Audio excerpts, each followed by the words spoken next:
Hey there, folks. My name is Isaac Peters, and this will be my public speaking final for my public speaking class of 2021. I got a 7-minute timer going right now, and I'll be starting my speech. So, I'm sure you've all been asked the question, the very serious question, of if a bear and a shark got into a fight, who would win? Now, this is a tough question because both species are the top predator of their respective food chains. Uh, Sharks are not preyed upon by another animal, and neither are bears. However, this question has some issues with, well, obviously depends on what terrain it is, what species of shark, what species of bear.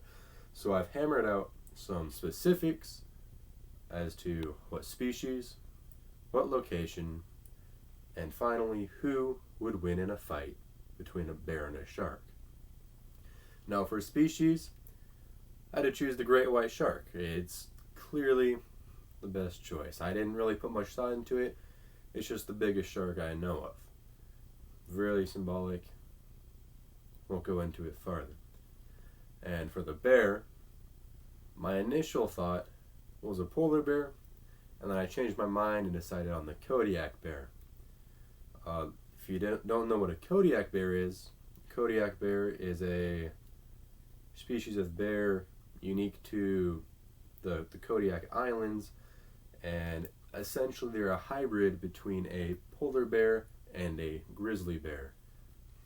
I chose them for their size and aggressiveness because I personally know a lot more about bears than I do about sharks.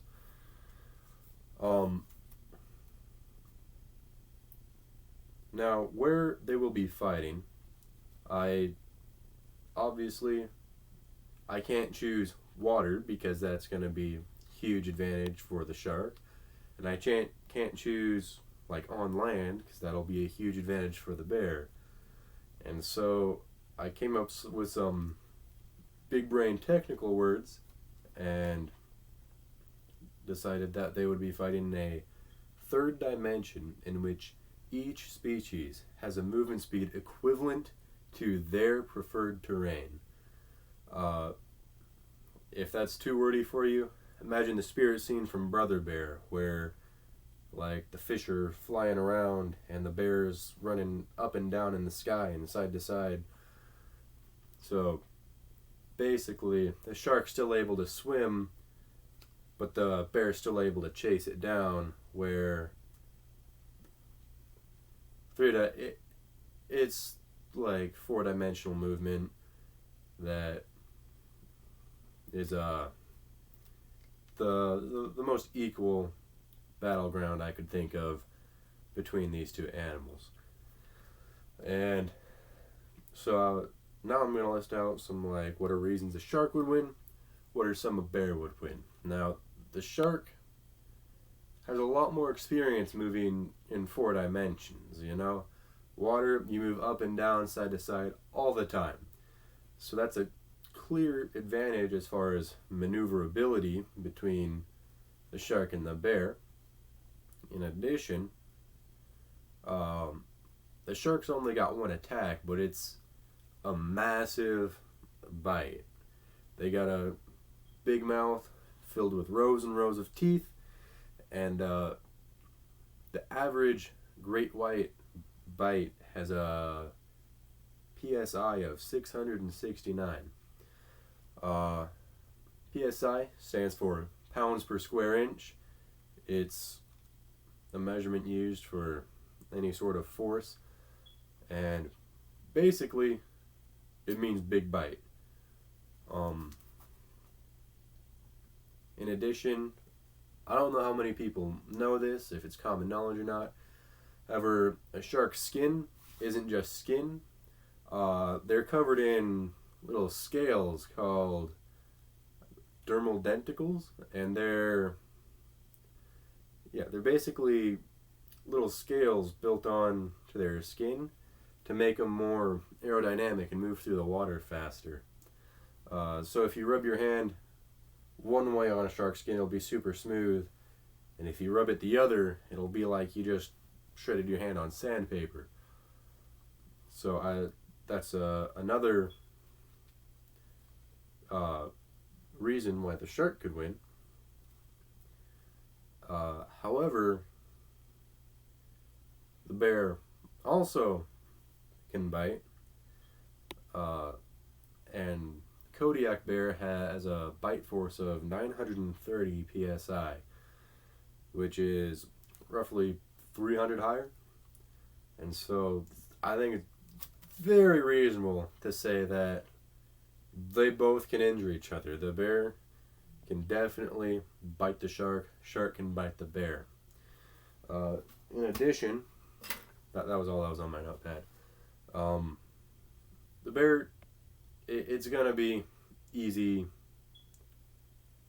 Well, not say easy, but it'll be taking a lot more injuries than the shark, just due to it only has fur, which I think will, with the amount of fur Kodiak bears have, block the bite from the shark quite a bit, so the damage received won't be as much as would be expected from a great white on a human.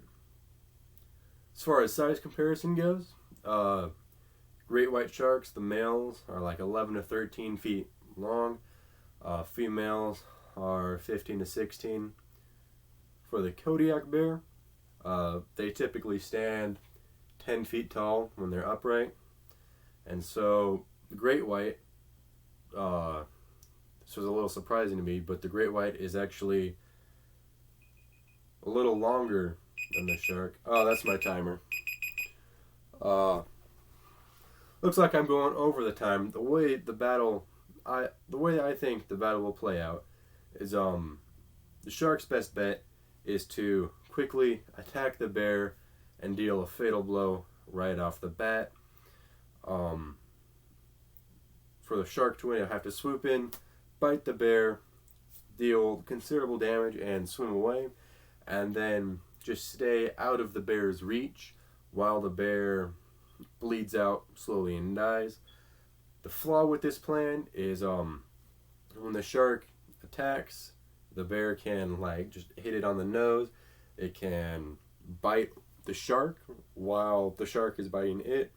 I think the bear would try and clamp on to the shark as it's swimming past, like onto its tail, which would make it so that it wouldn't be able to, the shark would not be able to bite the bear from its current position. And so the bear not only has its bite, but it also has all of its claws on all four legs, and it can use all four legs at once in addition to its teeth due to their dimension. It can just jump onto the back of the shark and start tearing it up, and the shark won't be able to do anything about it besides try and buck it off. And when the shark charges straight at it, the bear can just sidestep and dodge.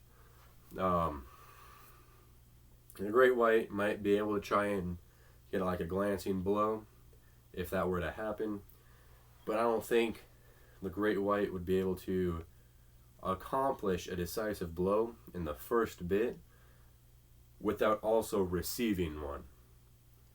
And so even in terms of the shark running away, great whites, they can get up to 35 miles an hour while swimming, and they typically cruise at around, I believe the number was 5, it could be 10, but I believe 5 miles an hour is their just cruising speed for swimming, which is roughly the speed of the Olympic swimmer gold medalists.